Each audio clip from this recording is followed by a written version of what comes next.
Bonjour et bienvenue dans le Fresh News du jour. On est entre nous aujourd'hui, mais rassurez-vous, l'absence de Nico ne sera que de courte durée.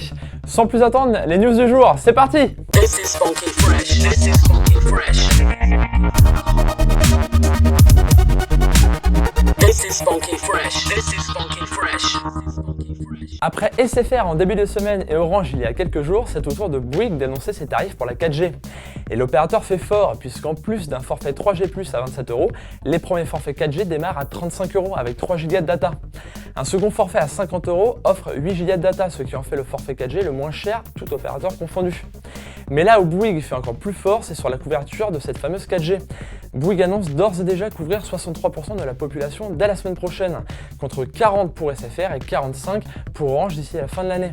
Comment expliquer une telle couverture dès le lancement? Très simple, Bouygues bénéficie de son ancien réseau 2G qui est converti grâce à des équipements spéciaux avant de faire transiter la 4G. Ainsi, la bande fréquence des 1800 MHz ajoutée au réseau que l'opérateur partage avec SFR, et c'est les 2/3 de la population qui se trouve déjà arrosée par la 4G en France. De plus, Bouygues profite du lancement de l'iPhone 5S et 5C, deux terminaux compatibles 4G, pour proposer un nouveau type d'acquisition, qui devrait en satisfaire plus d'un. L'iPhone 5S est ainsi proposé à 249 € à l'achat, auquel s'ajoutent 8 € pendant 24 mois. Google continue de semer un peu de techno Google+ sur l'ensemble de ses outils. Aujourd'hui, le géant de la recherche annonce le support des hashtags Google+ dans la recherche Google.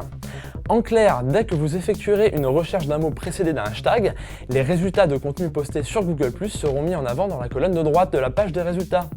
La popularité des résultats trouvés sera indiquée en affichant le nombre de +1 des propositions.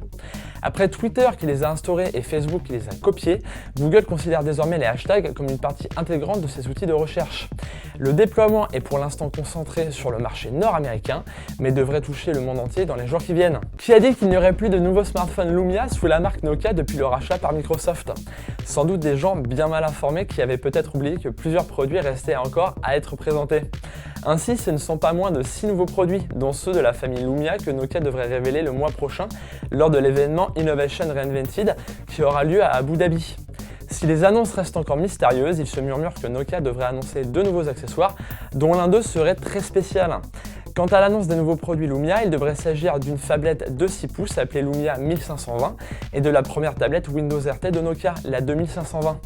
Ces annonces prévues le 22 octobre devraient être les dernières de Nokia avant que la destinée des produits mobiles de la marque ne soit gérée entièrement par Microsoft. Vous êtes très nombreux à avoir migré vers iOS 7 et vous ne l'êtes pas moins à avoir été très surpris du comportement de vos iDevices, et notamment l'iPhone 5 sur la durée de vie de la batterie qui a bizarrement pris un coup dans l'aile.